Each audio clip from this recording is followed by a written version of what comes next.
आप सभी को प्रातः वंदन दोस्तों।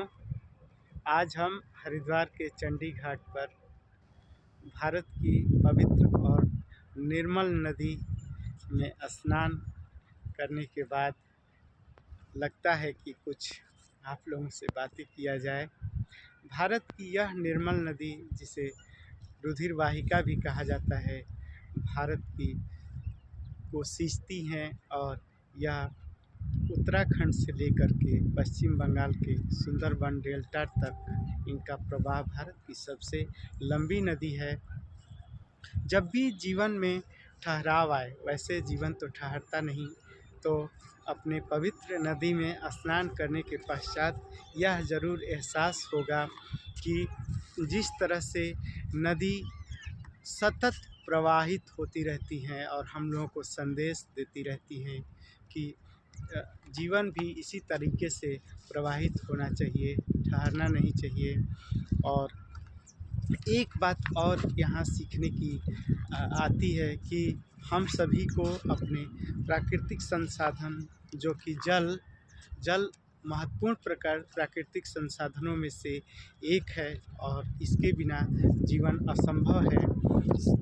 मानव जीवन में और मानव शरीर में भी पंच महाभूतों से जो ये शरीर निर्मित हुआ है, उसमें भी जल की उपयोगिता और महत्ता बहुत अधिक है, क्योंकि मनुष्य शरीर में भी 60 से 70% जल ही होता है।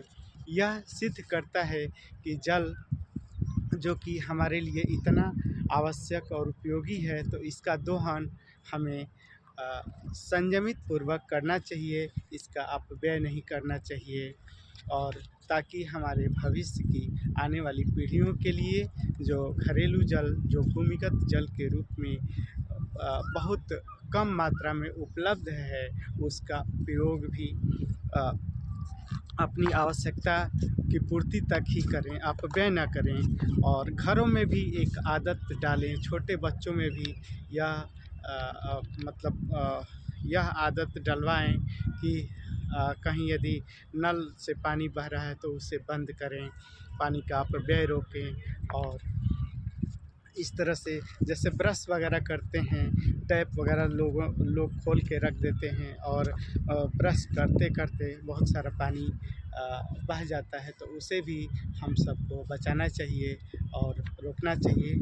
और इसी तरीके से जीवन को प्रवाहित होते हुए यदि देखना है तो अपने नदियों को भी स्वच्छ रखने की कोशिश करनी है, ताकि यह जीवन धारा हमेशा सतत बहती रहे और हमारे आने वाली भावी पीढ़ियों के लिए भी एक संदेश देती रहे। चलिए, इन्हीं सब वचनों के साथ मैं अपनी वाणी को विराम देता हूँ। जय हिंद, जय भारत। जल ही जीवन है। जय गंगा मैया।